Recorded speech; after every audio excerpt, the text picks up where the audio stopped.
दूसरा बिजली तो है नहीं, लेकिन घर घर मीटरिंग शुरू हो गई है, स्मार्ट मीटर लग गए हैं। अब टाउन में भी लग गए, हर जगह लग गए। नाचना पचना है ढाना से, ये बाहर से ही है। लोग अंदर से बड़े परेशान हैं। रोजगार नहीं है किसी के पास, रोजगार के लिए बहुत लोग परेशान हैं। हालात खराब है लोगों के। इन्होंने हमारे एमएलए साहब ने कहा था मैं तनख्वाह बांटूंगा। बहुत गरीब है, बहुत गरीब है इस वक्त भी लोग। बांटे ना, मजा आएगा यहाँ सराय में आके चक्के बांट दे अपने तनख्वाह से, मैं मानूंगा कि उसने कुछ किया। उसके बाद अगर कोई डंगा वंगा टॉयलेट वायलेट बनता है, उसका एमएलए साहब काट रहा है, तो हमें तो अच्छा लगता है, चलो काटे, उसमें कोई प्रॉब्लम नहीं है। Thank you. नहीं, हमारी पार्टी के लोग नहीं बोल रहे हैं, पूरी आवाम बानहाल बोल रही है। तो यहाँ पे सुनिए मेरी बात, यहाँ पे कंसल्टेंट 5-6 होते हैं। ये जो सब डिस्ट्रिक्ट अस्पताल है, ये सब डिस्ट्रिक्ट अस्पताल और CHC एक ही लेवल की होती है। कम्युनिटी हेल्थ सेंटर और सब डिस्ट्रिक्ट अस्पताल का जो वो है लेवल है, एक ही होता है। और इस सब डिस्ट्रिक्ट अस्पताल में 6 से 7 कंसल्टेंट्स होते हैं। उसमें इस वक्त एक ही कंसल्टेंट है, वो है ऑर्थो का डॉक्टर फरीद साहब। उसके बगैर यहाँ डॉक्टर शमसुद्दीन होता था और बाकी फिजिशियन स्पेशलिस्ट्स होते थे, कंसल्टेंट्स होते थे। जब से हमारी सरकार आई है नेशनल कॉन्फ्रेंस की, यहाँ पे वो भी पोस्ट अवेलेबल है, लेकिन आपका डॉक्टर नहीं है। और पिछले दिनों बड़ा दावा किया गया कि हमने यहाँ कंसल्टेंट ट्रांसफ़र किया, लेकिन आज तक उसने ज्वाइन नहीं किया। और हमारे विधायक साहब ने कहा था कि जब 2 दिन में अगर वो ज्वाइन नहीं करेगा मैं सस्पेंड कराऊंगा, तब से भी महीना हो गया। यहाँ पे गायनोकोलॉजिस्ट जो कंसल्टेंट था, उसको यहाँ से अटैच किया गया, ट्रांसफ़र किया गया, उसकी जगह कोई नहीं आया। यहाँ पे पेडियाट्रिक कंसल्टेंट जो है वो भी अवेलेबल नहीं है। यहाँ जो एनेस्थेटिक्स कंसल्टेंट है वो भी अवेलेबल नहीं है। जो रेडियोलॉजिस्ट कंसल्टेंट है वो भी अवेलेबल नहीं है। यहाँ पे सीनियर फार्मासिस्ट हैं, वो भी अवेलेबल नहीं है। तो ये किसकी बात कर रहे हैं, कौन से डॉक्टर हैं? तो यहाँ बहुत प्रॉब्लम है इस वक्त बनिहाल में। आप रेफरल सिस्टम देखो, आज से 6 महीने का हॉस्पिटल का रिकॉर्ड भी निकालो, आज का भी निकालो।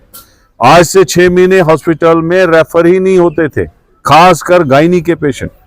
लेकिन आज 60-70% यहाँ से रेफर हो जाते हैं। आज से 8 महीने का आप रिकॉर्ड निकालो, या पिछले 2 साल पहले का रिकॉर्ड निकालो, 800 OPD पेशेंट होते थे, आज 250-300 भी नहीं है। वजह क्या हुई, ये इतना फॉल क्यों हुआ OPDs में? इसलिए कि हमारे पास डॉक्टर ही नहीं। हमें कोई शरारत थोड़ी किसी से कि हम किसी को जबरदस्ती घसीटे इसमें, लेकिन हमारे विधायक को देखना चाहिए कि कहाँ है डॉक्टर।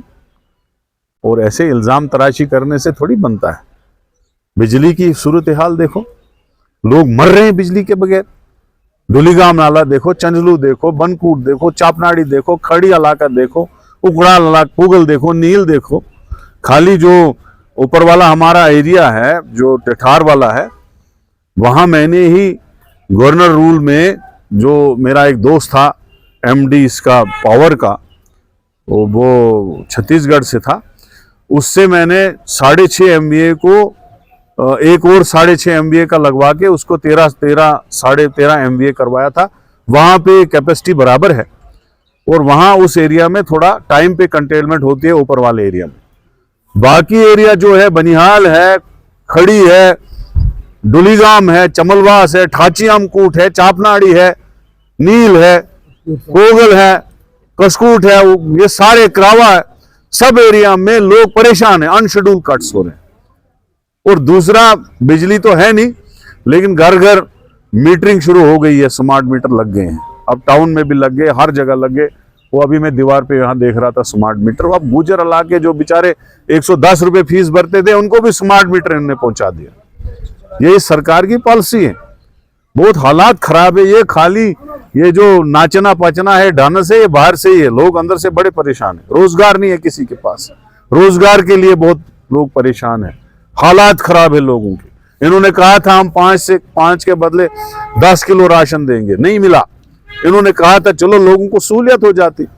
इन्होंने कहा था हम गैस सिलेंडर देंगे 1-1 महीने का, नहीं मिला। हमारे एमएलए साहब ने कहा था मैं तनख्वाह बांटूंगा। बहुत गरीब है, बहुत गरीब है इस वक्त भी लोग। बांटे ना, मजा आएगा यहाँ सराय में आके चके बांट दे अपने तनख्वाह से, मैं मानूंगा कि उसने कुछ किया। भाईगढ़ में सैल्यूट करूंगा, बेरोजगार भत्ता जी दूंगा बेरोजगारों को जब तक हमारी सरकार। तो कुछ नहीं हुआ, ये बर्बादी है, फेल है ये सरकार। वो मेंबर पार्लियामेंट ने दिए, उसके टाइम में ही ये बना, डीपीआर बना, उसने सैंक्शन भी लाए, उसने बोर्ड भी लगाया, उसका कोई क्रेडिट नहीं खा सकता। उसके बाद अगर कोई डंगा वंगा टॉयलेट वायलेट बनता है, उसका एमएलए साहब काट रहा है, तो हमें तो अच्छा लगता है, चलो काटे, उसमें कोई प्रॉब्लम नहीं है। थैंक यू बहुत बहुत।